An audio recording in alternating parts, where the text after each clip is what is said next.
اور ساری جماعتیں آزمائی جا چکی ہیں.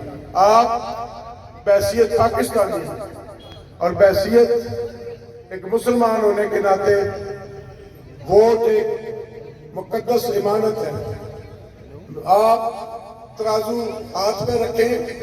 ہر جماعت کی جو کارکردگی ہے، جو پروفائل ہے، اس کا وزن ترازو کے پلڑے میں ڈالیں. تو آپ اس بات سے اتفاق کریں گے کہ آج مجموعی طور پر امت مسلمان اور پاکستان، آپ نظر دوڑا لیں، دنیا کے بڑے بڑے امیر ملک جو تیل کی دولت سے بھی مالا مال ہیں، بڑے بڑے جابر اور مضبوط حکمران، کرنل محمد قذافی جیسے، شاہ فیصل جیسے، شاہ حسین صاحب جیسے، اردو والے جیسے، صدام حسین جیسے، تمام ان مسلم ممالک کا یہود و نصارہ نے کیا حشر کیا ہے، صفحہ ہستی سے مٹا دی گئے. سارے ملک خانہ جنگی کا شکار ہے. فلسطین کو آپ دیکھیں، کشمیر کی آزادی سلب کر لی گئی ہے. تو آپ یہ اندازہ فرما لیں کہ اگر نواز شریف یہ دبا کے پاکستان کو ایٹمی قوت ڈکلیئر نہ کرتا، ہندوستان کے مقابلے میں دھماکے نہ کرتا، تو شاید پاکستان کا بھی حشر اس سے مختلف نہ ہوتا. کیونکہ واحد اسلامی ریاست ہے جو دنیا کی آنکھوں میں کھٹک رہی ہے.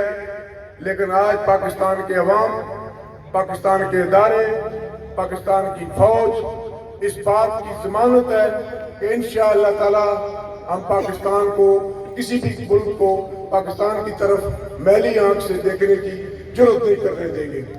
خاص طور پر آج سے 10 سال پہلے چلے جائیں تو ملک کی پھر وہی صورتحال تھی. بلوچستان ہمارے ہاتھوں سے نکل چکا تھا. KPK میں بم دھماکے روزانہ کی بنیاد پر ہوتے تھے.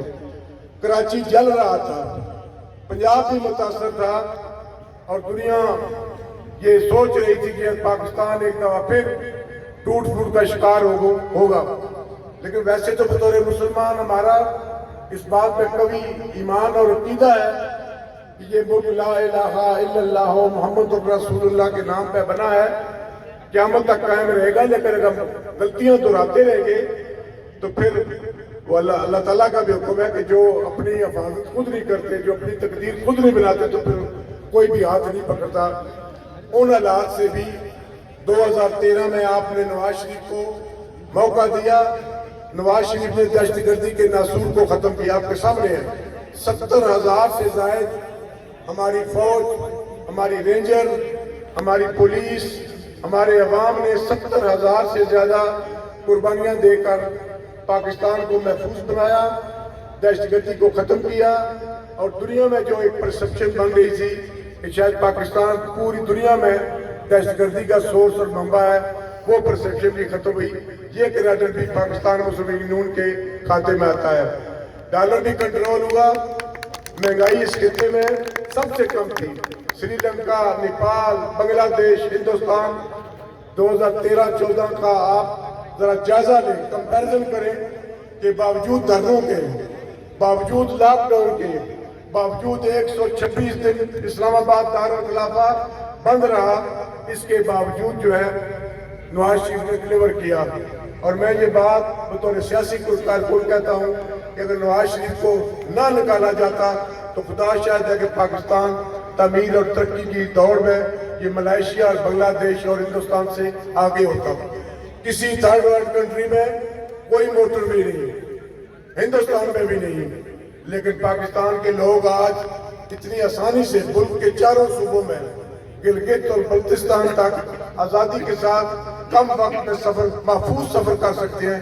یہ بھی نواز شریف کا کارنامہ ہے. وقت کی قلت ہے، گلا بھی ساتھ نہیں دے رہا.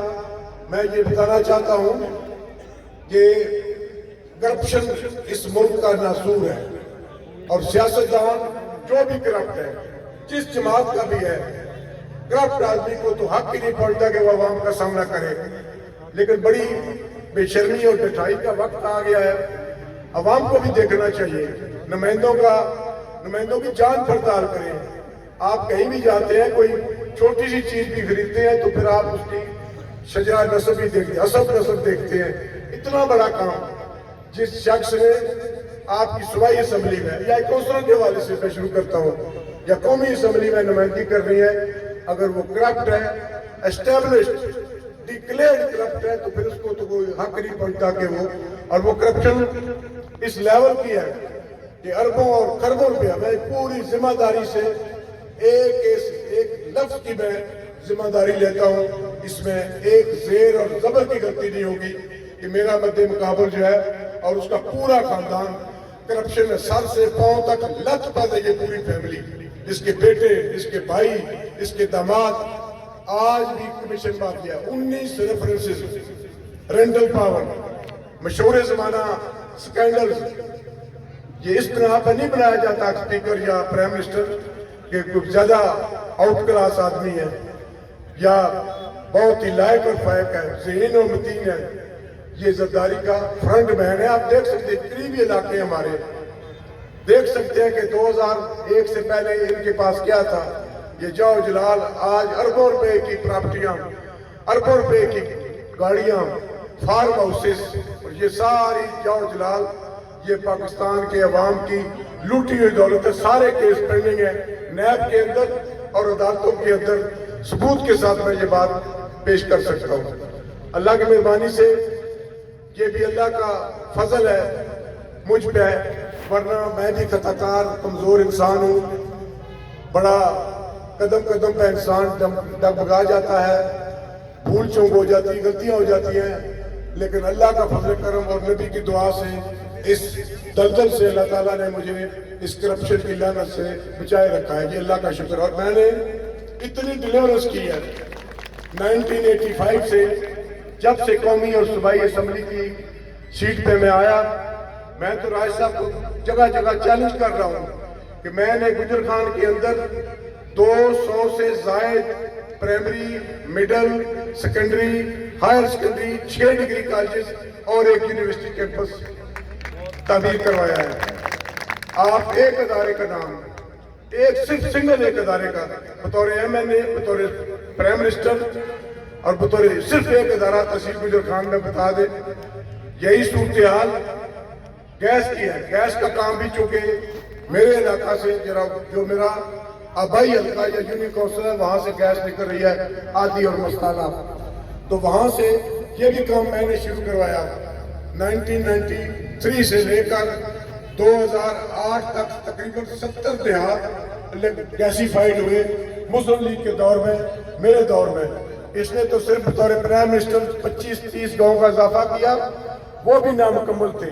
اس کے باوجود اللہ نے پھر مجھے موقع دیا اور 1.5-2 ارب روپیہ نواز شریف سے لے کر وہ گاؤں مکمل کیے۔ آج بھی میں اس علاقہ کو یقین دلانا چاہتا ہوں کہ بہت مطالبہ ہے گیس کے حوالے سے۔ انشاءاللہ تعالی ایک اگر مضبوط حکومت آتی ہے، مسلم لیگ کی حکومت آتی ہے، تو آج بھی ہمارے دوست ممالک چین اور سعودیہ تیار بیٹھے ہیں 100 ارب ڈالر پاکستان کے منصوبوں پہ خرچ کرنے کے لیے۔ گیس سیکٹر کے اندر، جو دوسرا سیکٹر ہے اپنا پیٹرولیم سیکٹر کے اندر، ریلوے کے اندر، پی آئی اے کے اندر، گوادر کو مکمل کرنے کے لیے۔ لیکن ان کا بھی شرط یا مطالبہ یہ ہے کہ اگر پاکستان کے عوام ایک بہتر اور مضبوط حکومت، ایک ڈیلیور کرنے والی حکومت دے کر آتے ہیں، تو امیڈیٹلی پاکستان کو مسائل سے نکالنے کے لیے ہم 100 بلین ڈالر ان پروجیکٹس پہ اور انڈسٹریل زون بنانے میں خرچ کریں گے۔ یہ ہے وہ روڈ میپ جو مسلم لیگ کا ہے، جو مسلم لیگ نون کا ہے، اور میں سمجھتا ہوں کہ تمام ادارے اب اس بات کی توقع کر رہے ہیں۔ یہ ویسے بھی نواز شریف کو تمام جھوٹے مقدمے، تمام بوگس ایف آئی آر سب ختم ہو چکی ہے، کوئی جرم ثابت نہیں ہوا، کوئی کک بیک ثابت نہیں ہوئی، اور اللہ کی مہربانی سے نواز شریف کو دوبارہ پاکستان کی تعمیر اور ترقی کا موقع ملا ہے۔ انشاءاللہ تعالی جب یہ پاکستان ترقی کرے گا تو اس کے اثرات ایک عام آدمی تک، غریب آدمی تک پہنچیں گے، اور اللہ کی مہربانی سے میں ڈیلیور کریں گے، میں اور میری ٹیم انشاءاللہ تعالی یہ سارے لوگ جس طرح آپ ساتھ دے رہے ہیں، میں آپ کو یقین دلانا چاہتا ہوں کہ 8 فروری کے بعد اللہ تعالیٰ نے اگر ہمیں موقع دیا تو گھر گھر جا کر، گاؤں گاؤں جا کر بہت سے علاقوں میں ہم پہنچ نہیں سکے، اس کی معذرت چاہتے ہیں۔ وقت بڑا کم تھا،